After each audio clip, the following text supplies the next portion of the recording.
নমস্কার। সংগ্রামী যৌথ মঞ্চের পক্ষ থেকে আজকের ফেসবুক লাইভে আপনাদের সকলকে স্বাগত জানাচ্ছি।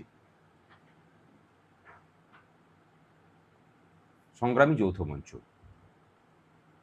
নির্দিষ্ট কতগুলি দাবি, সেই দাবি নিয়ে আমরা লড়াই শুরু করেছিলাম।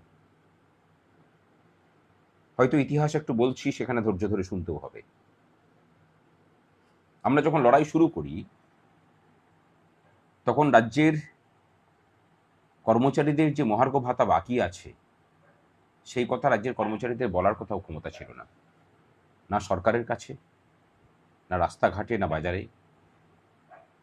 কারণ ন্যারেটিভটা এমনভাবেই তৈরি করে রাখা হয়েছিল যে সরকারের যত কিছু সংকট, আর্থিক সংকট, তার মূলেই যেন কর্মচারীরা, যেন তারাই সব খেয়ে নিচ্ছেন। কর্মচারীরাও যে পরিশ্রম করে রাজ্যটাকে চালান, সরকারটাকে চালিয়ে নিয়ে যান, মানুষের কাছে পরিষেবা পৌঁছে দেন, এবং তাদের পরিশ্রমের বিনিময়ে আইনসঙ্গতভাবে তাদের সঠিক পারিশ্রমিক পাওয়াটাও যে আইন স্বীকৃত অধিকার, সেটাকে ভুলিয়ে দেওয়া হয়েছিল। তার আগে পর্যন্ত পশ্চিমবঙ্গের যা কিছু কর্মচারী আন্দোলন ছিল তার মধ্যে কোনো না কোনো দল রাজনীতির অনুপ্রবেশ ছিল, বা দল রাজনীতির লোকেরাই সেই সব আন্দোলনগুলোকে কন্ট্রোল করেছেন। তার ফলশ্রুতিতে কি হতো? যখন নির্বাচন আসতো, নির্বাচনের সময় কর্মচারীরা তখন নিজেদের দাবি দাওয়াকে সিন্দুকের মধ্যে তালাবন্দি করে নিজের নিজের দলের স্বার্থ রক্ষা করার জন্য নেমে পড়তেন। আমরা আসার পরে অনশন শুরু করা, বিগত 3.5 বছর ধরে যেসব আন্দোলন আমরা করেছি, কোনো বিরোধী দলের ক্ষমতা হয়নি সেই সব জায়গাতে গিয়ে আন্দোলন করার। আমি একদম দায়িত্ব নিয়ে কথাটা বলছি। ধীরে ধীরে রাজ্যে কর্মচারীদের দাবি দাওয়াগুলো সমস্ত কিছুই, সেটা ডিএ হোক, সেটা শূন্য পদে নিয়োগ হোক, সেটা অস্থায়ী কর্মচারীদের স্থায়ীকরণ সহ বেতন বৃদ্ধি হোক, প্রাতিষ্ঠানিক দুর্নীতির বিরুদ্ধে লড়াই হোক, সমস্ত কিছুগুলোই রাজ্যের মূল এজেন্ডা হয়ে উঠল। আমরা কিন্তু প্রথমে সুপ্রিম কোর্টে যে ডিএ মামলা চলছিল সেখানে আমরা যোগদান করিনি। আমরা মনে করেছিলাম যারা মামলাকারী সংগঠন আছেন তারাই এই বিষয়টাকে দেখভাল করতে পারবেন। এরপরে যখন সেটা হলো না, তখন আমরা বাধ্য হয়ে সেখানে যোগদান করলাম, এবং আমরা যখন যোগদান করতে গেলাম তখন সেখানে দুটো কর্মচারী সংগঠন, কনফেডারেশন অফ গভর্নমেন্ট এমপ্লয়িজ এবং ইউনিটি ফোরাম, তারা তাদের আইনজীবীদেরকে দিয়ে আমরা যাতে যুক্ত হতে না পারি তার বিরোধিতা করলেন। যদিও মাননীয় বিচারপতিরা সেই বিরোধিতাকে আমল না দিয়ে আমাদেরকে যুক্ত করলেন। আমরা গোপাল সুব্রমণিয়ামজিকে নিয়ে মামলায় যুক্ত হলাম। গোপাল সুব্রমণিয়ামজির হাত ধরেই এই মামলায় আমরা ঐতিহাসিক জয় পেলাম। জয় পাওয়ার পরই আমরা আবার আন্দোলনে নামলাম। কেন না, সুপ্রিম কোর্টের রায়কে ইমপ্লিমেন্ট করাতে হবে। ধর্মঘট, রাস্তা অবরোধ, কলকাতাকে প্রায় অবরুদ্ধ করে রাখা হয়েছিল 4 ঘন্টা। তারপরে একটা নোটিফিকেশন এলো,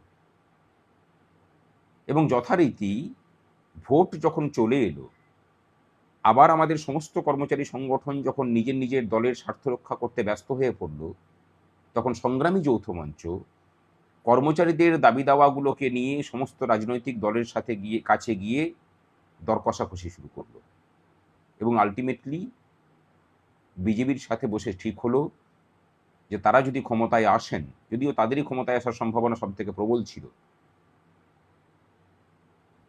ক্ষমতায় এলে তারা আমাদের দাবি দাওয়াগুলোকে মিটিয়ে দেবেন, এবং সেই মতো তারা প্রধানমন্ত্রী বক্তব্য রাখলেন, কেন্দ্রীয় গৃহমন্ত্রী বক্তব্য রাখলেন, তাদের সংকল্পপত্রে স্থান দিলেন।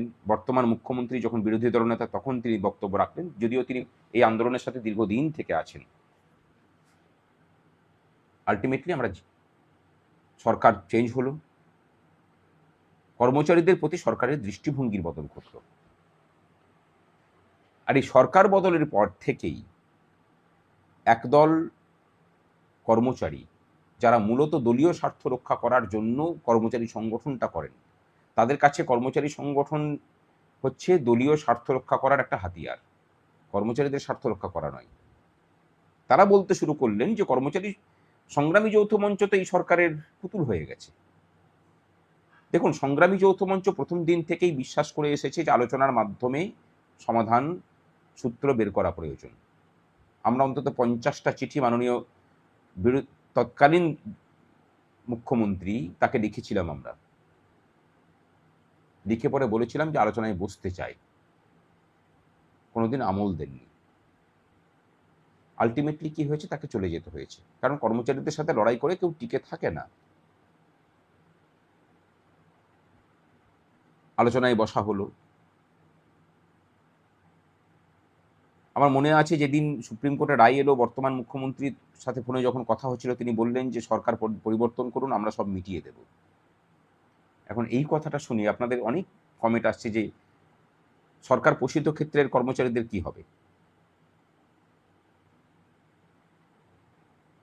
সংগ্রামী যৌথ মঞ্চ যখন আন্দোলন করে এতটা জায়গা পর্যন্ত নিয়ে আসতে পেরেছে, কারেন্ট ডিএ 20%, তার আগে 2022 সাল থেকে লড়াই করে 15% আদায় করা, বকেয়া ডিএ আদায় করা, তার হিসেবটুকুগুলোকে ঠিক করানোর জন্য কাজ করা, ডিএ মামলার মধ্যে গ্রান্টি নেডের কর্মচারীদেরকে যুক্ত করা, সমস্ত কিছু কিন্তু সংগ্রামী যৌথ মঞ্চ করেছে দায়িত্ব নিয়ে। ভরসা রাখুন, সরকারের সাথে যে আলোচনা হয়েছে সেই আলোচনাতে সরকার প্রতিশ্রুতি দিয়েছেন যে গ্রান্টি নেড এবং কর্মচারীদের মধ্যে কোনো বিভেদ করা হবে না, আমাদেরকে অর্থ জোগাড় করতে দিন, আমরা গ্রান্টি নেডের কর্মচারীদেরও বকেয়া ডিএ মিটিয়ে দেব। লাস্ট দিন যেদিন আমরা বসেছিলাম, মাননীয় মুখ্যমন্ত্রীর হাত ধরেই সেই বৈঠক হয়েছে, তারই হস্তক্ষেপে। সেখানেও কিন্তু তারা বলেছেন যে গ্রান্টি নেডের বিষয়টাকেও আমরা তাড়াতাড়ি করেই ছেড়ে দিচ্ছি। যারা বলছেন যে আমরা নাকি বিক্রি হয়ে গেছে, তাদেরকে বলবো যে আপনারা পথে নামুন, অপেক্ষা করছেন কিসের জন্য? পথে নেমে আন্দোলন করা দেখান। সংগ্রামী যৌথ মঞ্চ ভুল পথে পরিচালিত হচ্ছে, সংগ্রামী যৌথ মঞ্চ নাকি আন্দোলন করতে ভুলে গেছে, আপনারা ঠিক করে দেখান আন্দোলন করা। কে বারণ করেছে আপনাদেরকে? তবে সাধারণ কর্মচারী শিক্ষকদেরকে আমরা বলি, গ্রান্টি নেডের যারা কর্মচারী আছেন, ভরসা রাখুন, সংগ্রামী যৌথ মঞ্চের উপরে ভরসা রাখুন, কারোর কথায় পরিচিত হবেন না। এরা দলীয় স্বার্থ রক্ষা করার কাজ করছে।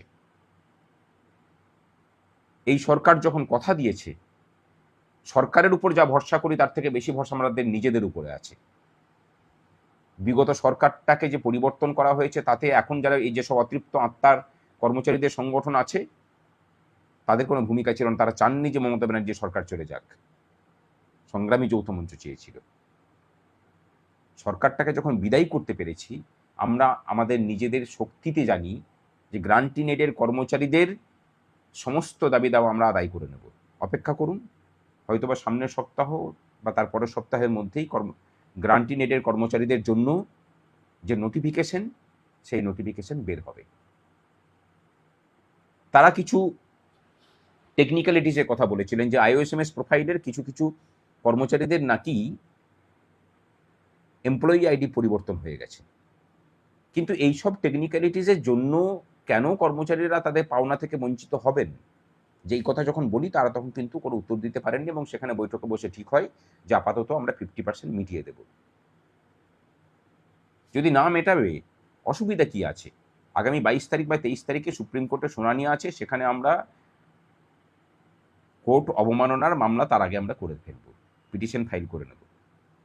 রাস্তা সব কিছুই খোলা আছে, দরকার হলে আবার পথে নামব। কিন্তু আমরা চাই না যে সরকারটার প্রতি কর্মচারীদের বিশ্বাস এখনই চলে যাক। মুখ্যমন্ত্রীর প্রতি ভরসা আছে, বিশ্বাস করি তাকে। তিনি যে কথা দিয়েছেন, তিনি মমতা ব্যানার্জি নন, তিনি যে কথা দিয়েছেন সেই কথা রাখবেন, অন্তত তার ধারাবাহিকতা আমরা দেখতে পাচ্ছি। আর যাদের মনে হচ্ছে যে সংগ্রামী যৌথ মঞ্চ বিক্রি হয়ে গেছে, আপনারাই দায়িত্ব নিয়ে সব কিছু করেছেন, তাদেরকে বলবো যে রাস্তা খোলা আছে, পথে নামুন। রাজ্যের কর্মচারীরা অপেক্ষায় আছেন। বিগত 15 বছর ধরে আপনারা আন্দোলন করতে ভুলে গেছিলেন, আন্দোলন করা দেখান কিভাবে আন্দোলন করতে হয়। তবে যেসব শিক্ষক, পঞ্চায়েত, পুরসভার কর্মী এবং বোর্ড কর্পোরেশনের কর্মীদের সংগ্রামী যৌথ মঞ্চের উপরে ভরসা আছে, তাদেরকে বলবো যে কারোর কথায় পরিচিত হবেন না, সংগ্রামী যৌথ মঞ্চের উপর ভরসা রাখুন। আমরা যখন দায়িত্ব নিয়েছি আপনাদের 2009 সালের বকেয়া রূপা আদায় করে দেওয়ার, সেগুলোকে যথাযথভাবে আদায় করব। আর সমস্ত কর্মচারীদের জন্য বক্তব্য যে এই যে ভুল হিসেবে পেমেন্ট হয়েছে, সেই ভুল হিসেবটাকেও আমরা ঠিক করব। প্রচুর অস্থায়ী কর্মচারী তারা আপনারা মন্তব্য করছেন, আপনাদের জন্য অন্য কোনো দিন লাইভে আসব। সবসময় যে কোনো বিষয়ে লাইভ করলে পরে আপনাদের বিষয়গুলোকে এইভাবে উত্থাপন করা ঠিক নয়। আপনাদের সমস্ত বিষয় জানি, এক একটা দিন এক একটা বিষয়ে যখন কথা বলি তখন অন্য কোনো বিষয়গুলোকে উত্থাপন করা আসলে নিজেদের যে সংকীর্ণতা সেগুলোকে ব্যক্ত করছেন আপনারা, এটা উচিত নয়। প্রাথমিক শিক্ষকদের পেশাগত কিছু বিষয় নিয়েও অনেকে মন্তব্য করছেন, অন্য দিন হবে সেগুলো নিয়ে। আজকে যে বিষয়টা নিয়ে হচ্ছে, আপাতত সেই বিষয়টা নিয়ে আমরা থাকি। ভরসা রাখুন, সাথে থাকুন, খুব তাড়াতাড়ি গ্রান্টি নেটের কর্মচারীদের বকেয়া মেটানোর যে নোটিফিকেশন জারি হবে। ভালো থাকবেন সকলে, সাথে থাকুন, বিভ্রান্ত হবেন না। আগামী কাল বা পরশুদিন আমরা টেট নিয়ে লাইভে আসছি। ভালো থাকবেন। শুভরাত্রি।